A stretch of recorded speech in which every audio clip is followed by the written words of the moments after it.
Hello and welcome back to graduation place. तो हमने अपने कल की वीडियो में रेंट फ्री एकोमोडेशन का कुछ पार्ट डिस्कस कर लिया था। जो हमारा कल की वीडियो में पार्ट रह गया था वो आज हम अपनी इस वीडियो में डिस्कस करेंगे। तो इसमें सबसे पहला पॉइंट आता है accommodation provided in a hotel. तो अगर किसी एम्प्लॉय का ट्रांसफ़र हो जाता है एक प्लेस से दूसरी जगह पे, तो एक एम्प्लॉयर एकदम से उसको घर प्रोवाइड नहीं करवाता है, उनको घर ढूंढने में थोड़ा टाइम लगता है। तो वो क्या करता है कि एम्प्लॉयर जो है एम्प्लॉय को एक होटल में रूम प्रोवाइड करवा देता है थोड़े दिनों के लिए। तो अगर एक एम्प्लॉय जो है वो होटल में 15 डेज तक रह रहा है तो कोई टैक्स नहीं लगेगा। पर अगर वो 15 डेज से ज़्यादा वहाँ पर रहता है तो किस तरह से टैक्स लगेगा?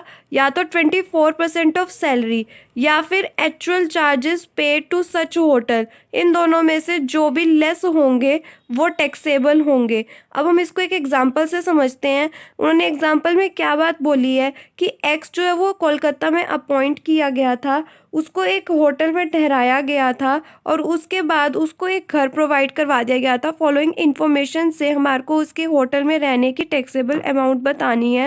रूम का रेंट जो है उसको 1000 पर डे वो पे कर रहा था और सैलरी उसकी 7,30,000 की है। एम्प्लॉयर से रिकवर किया गया था 200 पर डे। अगर कुछ रिकवर किया जाता है तो वो लेस कर देते हैं ना हम। अब हम देखते हैं कि किस तरह से हमने इस पे टैक्स लगाया है। तो computation of accommodation provided to stay in a hotel. तो हमने अभी डिस्कस किया था कि अगर एम्प्लॉय 15 डेज से ज़्यादा एक्सीड कर जाता है, वहाँ पे होटल में रहता है, तो हमारी 24% ऑफ सैलरी या होटल रूम रेंट, इनमें से कुछ भी लेस होगा, इन दोनों में से जो भी, वो टैक्सेबल होगा। तो अब उसका 24% ऑफ सैलरी 12,000 है और होटल रूम का रेंट 1000 पर डे था। 25 डेज वो रहा तो वो 25,000। इन दोनों में से लेस कौन सी है? 12,000 वाली अमाउंट। तो हमने इसको टैक्सेबल कर दिया। उन्होंने साथ में बता रखा है कि एक्स से रिकवर करते थे वो 200 पर डे को, 25 डेज वो रहा तो टोटल उन्होंने 5000 रिकवर किया था। तो हम इसको लेस कर देंगे तो हमारी टैक्सेबल वैल्यू आ जाएगी accommodation provided to stay in a hotel की। अब हमारा आता है point next, accommodation provided at site. तो वो एकोमोडेशन जो कि उन एम्प्लॉयज़ को प्रोवाइड करवाई जाती है जो कि mining site, project execution site या डैम साइट पे काम करते हैं। तो इन पे किस तरह से डिटरमाइन किया जाता है टैक्सेबल अमाउंट को? तो अगर कोई टेम्परेरी नेचर में वहाँ पर काम कर रहा है और वो प्लिंथ एरिया जो है उनका 800 स्क्वायर फीट से ज़्यादा एक्सीड नहीं कर रहा है और वो 8 किलोमीटर से थोड़ा सा जो लोकल लिमिट्स हैं म्यूनिसिपैलिटी की, उससे वो 8 किलोमीटर से कम वहाँ पर रहते हैं, लोकेटेड है वो वहाँ पर, या फिर कोई वो रिमोट एरिया में लोकेटेड है, तो उस एकोमोडेशन की उस टाइम पर वैल्यू जो है वो निल होगी। इस मतलब इन शॉर्ट क्या है कि अगर कोई साइट पे काम कर रहा है तो उनकी वैल्यू जो है निल होगी, कोई इस पर टैक्स नहीं लगेगा। नेक्स्ट इसमें आता है accommodation at the time of transfer. तो एक क्या होता है कि जब एम्प्लॉय का ट्रांसफ़र होता है तो वो एक जगह से दूसरी जगह पर जाता है, तो जो उनका पहले वाला घर होता है जो उनको एम्प्लॉय ने प्रोवाइड करवाया होता है, और जब वो नई जगह पे जाता है तो वो दूसरा घर प्रोवाइड करवाता है। तो उनको जो उनका वहाँ का सामान ट्रांसफ़र करना होता है एक जगह से दूसरी जगह के लिए, तो वो दोनों घर उसको कुछ टाइम के लिए मिलते हैं और एक टाइम पीरियड फिक्स कर दिया जाता है कि 90 डेज तक वो दोनों घर का बेनिफिट ले सकते हैं और उस टाइम पर दोनों में से जिस घर की वैल्यू कम होगी वो उसके लिए टैक्सेबल होगी।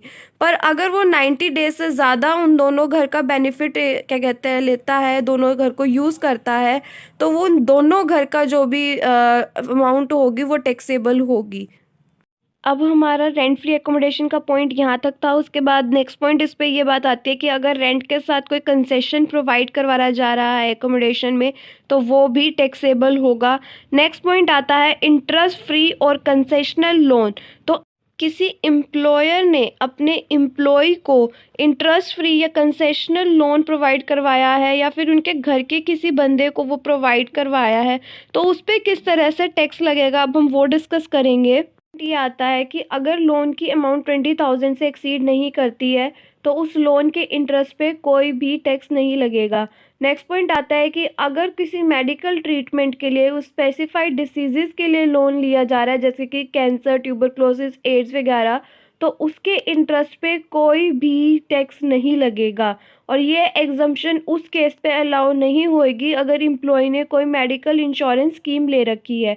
मतलब कि जैसे कि इसमें एक एग्जांपल दे रखा है कि एक एम्प्लॉय ने लोन लिया अपने एम्प्लॉयर से 1 लाख रुपए का अपने कैंसर के ट्रीटमेंट के लिए, और उसने अपने साथ में मेडिकल इंश्योरेंस स्कीम भी ले रखी थी, और उसमें से उसको 40,000 रिसीव हुए हैं। तो जो उसको 40,000 रिसीव हुए उस पर टैक्स लगेगा, और जो 60,000 उसको नहीं रिसीव हुए हैं वो उसके लिए एग्जम्प्ट है, उस पर कोई भी टैक्स नहीं लगेगा।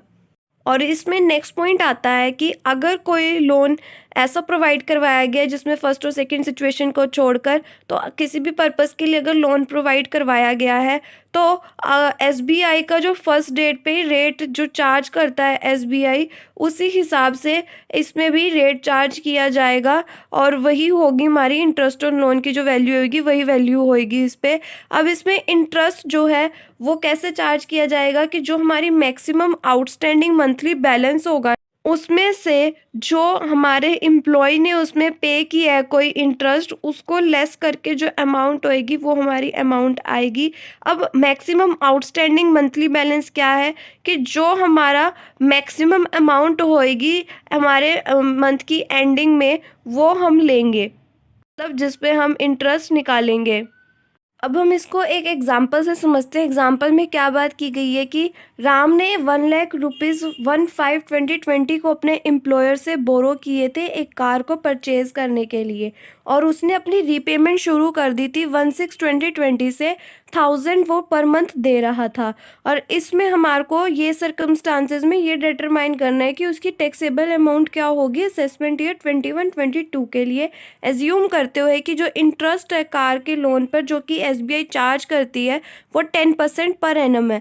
तो अब हम किस तरह से इस पर चार्ज करते हैं देखते हैं। अब इसमें अब उन्होंने हमारे को 2 पॉइंट और बता रखे हैं, मतलब 2 अलग अलग केस दे रखे हैं, इसके हिसाब से हमारे को क्वेश्चन करना है। पर उससे पहले हम ये देखेंगे कि हमारा इंटरेस्ट एसबीआई की 10% के हिसाब से किस तरह से हम निकालते हैं।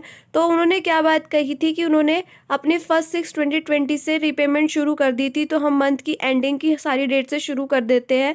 31/5/2020 को उसकी 1 लाख की अमाउंट थी, अगले महीने उसने 1,000, अगले महीने से 1,000 देने शुरू कर दिए, तो हर महीने वो 1,000 देता रहा। तो हमारे ईयर की एंडिंग मतलब कि 31 मार्च 2021 को उसकी क्या वैल्यू हो गई 10,45,000 की। अब इंटरेस्ट जो है वो 10,45,000, मैं जो आपको बता रही थी कि मंथली आउटस्टैंडिंग बैलेंस जो मैक्सिमम है वो ये हुआ इस डेट का, तो हम इसको लेंगे और इस पे 10% 1 मंथ के हिसाब से लेंगे तो हमारा 8708 आ जाएगा। अब इसमें पॉइंट ये आता है, फर्स्ट पॉइंट उन्होंने क्या बोला कि the employer does not charge any interest on loan. तो अगर एम्प्लॉयर उस पर कोई चार्ज नहीं करता तो जो एसबीआई ने चार्ज करा है सिर्फ वही लगेगा। और सेकंड पॉइंट बोला है उन्होंने कि एम्प्लॉयर चार्ज कर रहा है उस पर 5%, तो हम जो उन्होंने मतलब कि कुछ अगर वो चार्ज करते हैं तो हम उसको लेस करते हैं उनके टैक्सेबल अमाउंट निकालने के लिए। तो उन्होंने 5% चार्ज करा था, तो हमारे कितना इंटरेस्ट आया था 8708, उस पर अगर हम 5% चार्ज करेंगे तो वो लेस करने के बाद हमारी टैक्सेबल अमाउंट आ जाएगी इंटरेस्ट की।